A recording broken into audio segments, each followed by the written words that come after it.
Nahol sa airport ang isang Hong Kong police na kasamang nag-iimbestiga sa hostage crisis dahil po yan sa dala niyang basyo at slug ng M16 at kalibre 45. Darito ang report ni Mariz Umani.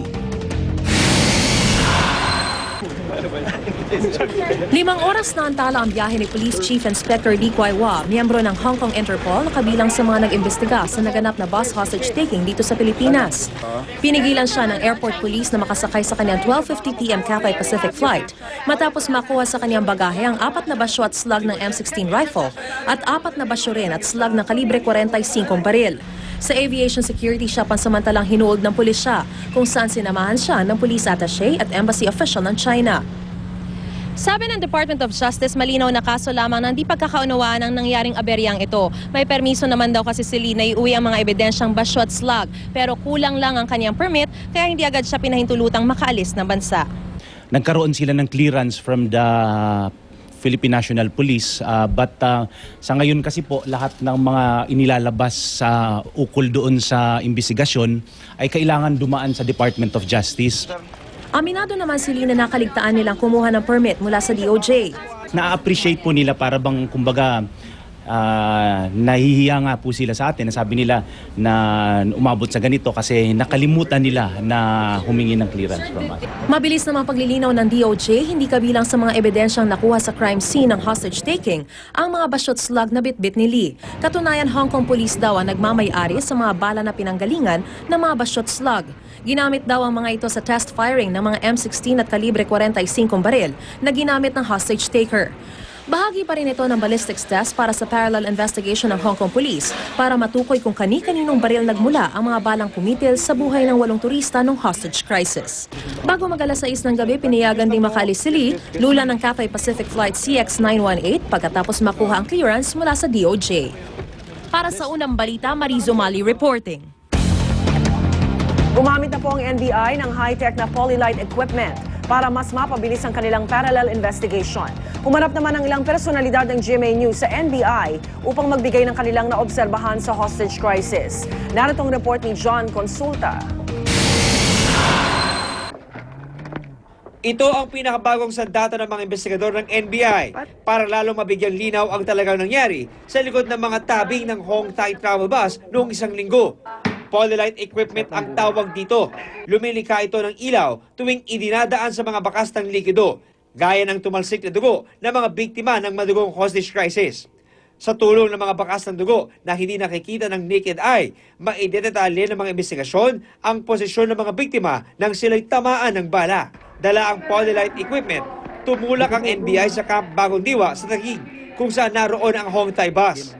Sa pagpapatuloy ng parallel investigation ng ahensya, humarap si Chief Inspector Romeo Salvador na isa sa mga negosyador ng hostage taking, pati na si Superintendent Nelson Yabut ng MPD District Mobile Group. Tikom ang bibig ni Salvador, pero si Yabut, iginiit na wala raw siyang pinagsisisihan sa kanyang mga nagawa.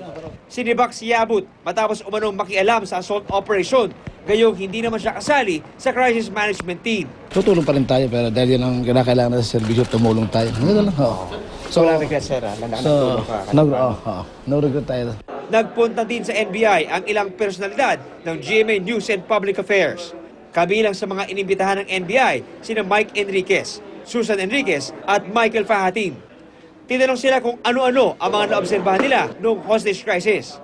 Sa sworn statement ni Mike Enriquez, sinabi niyang hindi niya nakausap ang hostage taker na si Rolando Mendoza o kahit sino mang nasa loob noon ng bus. Sinabi naman ni Susan Enriquez na nakausap niya si Mendoza. Ipinatawag si Susan ni nooy MPD Chief Rodolfo Magtibay para sabihing gusto siya makausap ng hostage taker. Inabot daw sa kanya ni Magtibay ang cellphone. Inireklamo raw noon ni Mendoza ang pagkaantala ng resolusyon ng kaso niya sa ombudsman. Tinanong naman si Fahatin sa mga naobserbahan niya sa hostage taking. The NBI just wants some facts which they need to complete the entire picture of the incident. Para sa unang balita, John Consulta reporting. Sa ibang balita, isang Pilipino ang patay matapos barilin ng mga tumutugis na pulis sa San Francisco, California. Nabilitan ng mga pulis sa barilin ng suspect dahil ayaw nitong ibaba ang kanyang hawak na kutsilyo. Darito ang report. Patay ang Pilipinong si Efren Valdemoro matapos mauwi sa pamamaril ang pagtugis sa kanya ng mga miyembro ng California Highway Patrol sa San Francisco Bay Area. Hinabol siya ng mga pulis dahil suspect siya sa pagpatay sa isang Ricardo Sales. Nang ma-corner si Valdemoro, tumanggi siyang bitawan ng bitbit na kutsilyo, kaya napilitan daw ang mga pulis na barilin siya. Natagpo ang patay naman sa minaneho niyang sasakyan ng nobyang si Cindy Tran. Ayon sa mga pulis, pinagdududahan umano ni Valdemoro na may relasyon si Sales sa kanyang nobya. Bukod kay Sales at Tran, dawit din si Valdemoro sa pagpatay sa isang Segundina Allen at sa kaibigan nitong si Marcaria Smart na kapwa natagpo ang patay sa bahay ni Allen. Dati raw nakatira si Valdemoro sa bahay ng mga Allen, pero sa huli kinatatakutan na siya dahil sa animoy pagiging stalker. Patuloy ang investigasyon ng pulisya sa pagkakaugnay ng mga pagpatay. Para sa unang balita, Ivan Mayrina reporting.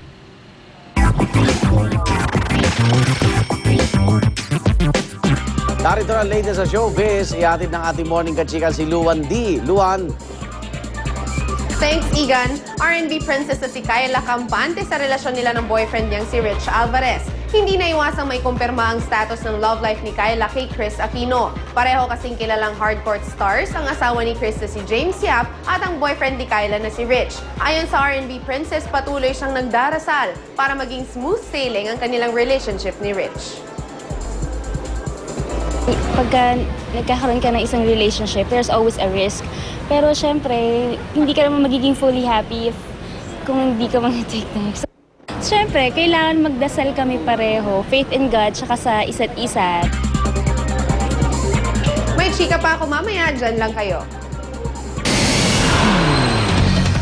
isang lalaki ng hostage ng 5 tao sa isang gasolinahan sa Germany. Landslide sa China, 4 ang patay. Mga nagbebentang babae umano ng panandaliang aliw at mga bugaw sa Maynila. Pinaguhuli. Huwag pa huli, tutok lang sa unang balita.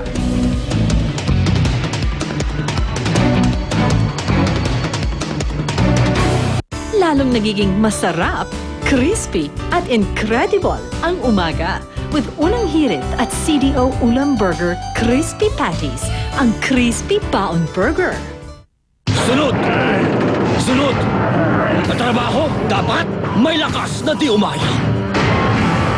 Revicon Forte. Ito lang ang may amino acids at brewer's yeast para batak ang muscle. Revicon Forte. Lakas na di umayaw. Kasama ninyo ang unang hirit at